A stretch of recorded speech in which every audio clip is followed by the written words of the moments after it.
it's great to see you again, Mr. President, and good to have you here for the summit. And we are going to discuss many important issues at the summit. Among them is defense spending. And we all agree that we have to do more. I agree with you that we have to make sure that allies are investing more. The good news is that allies have started to invest more in defense.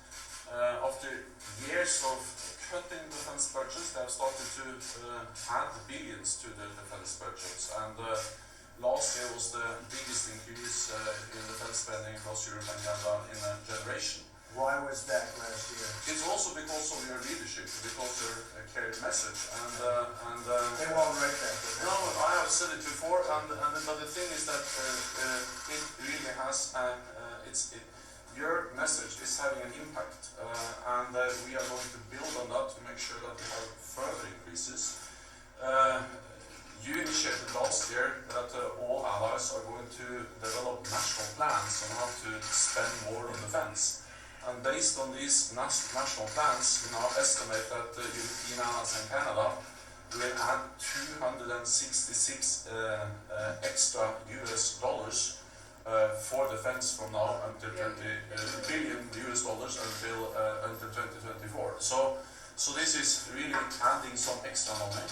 It helps, and we are moving in the right direction, but we still have to do more, and that is what we're going to address at the summit later on today.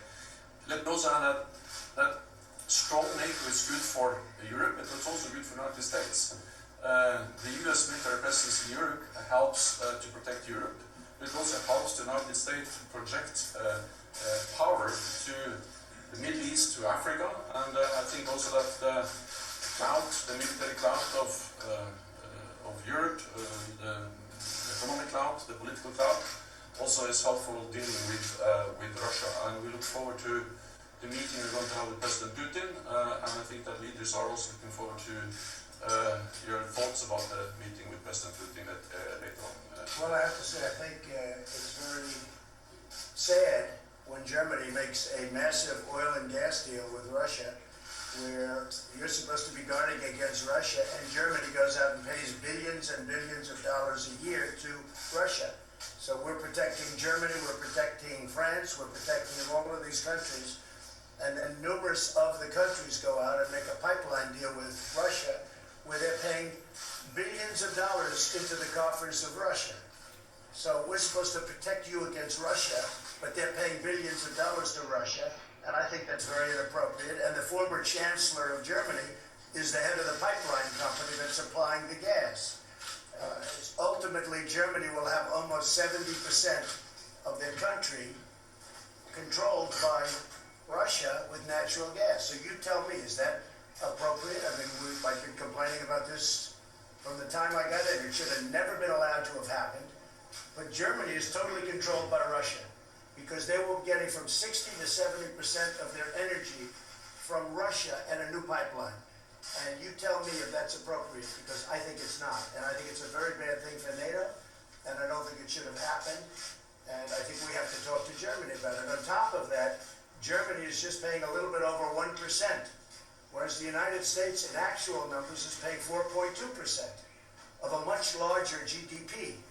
So I think that's inappropriate also. You know, we're protecting Germany, we're protecting France, we're protecting everybody, and yet we're paying a lot of money to protect. Now, this has been going on for decades. This has been brought up by other presidents, but other presidents never did anything about it, because I don't think they understood it, or they just didn't want to get involved. But I have to bring it up, because I think it's very unfair to our country, it's very unfair to our taxpayer.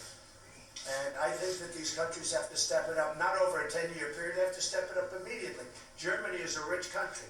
They talk about they're going to increase it a tiny bit by 2030. Well, they could increase it immediately tomorrow and have no problem. I don't think it's fair to the United States. So we're going to have to do something, because we're not going to put up with it. We can't put up with it, and it's inappropriate.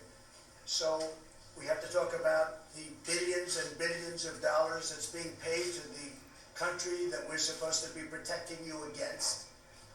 You know, everybody's talking about it all over the world. They'll say, well, wait a minute, we're supposed to be protecting you from Russia, but why are you paying billions of dollars to Russia for energy? Why are countries in NATO, namely Germany, having a large percentage of their energy needs paid, to Russia and taken care of by Russia. Now, if you look at it, Germany is a captive of Russia because they got rid of their coal plants, they got rid of their nuclear. They're getting so much of the oil and gas from Russia. I think it's something that NATO has to look at. I think it's very inappropriate. You and I agree that it's inappropriate. I don't know what you can do about it now, but it certainly doesn't seem to make sense that they pay billions of dollars to Russia, and now we have to defend them against Russia.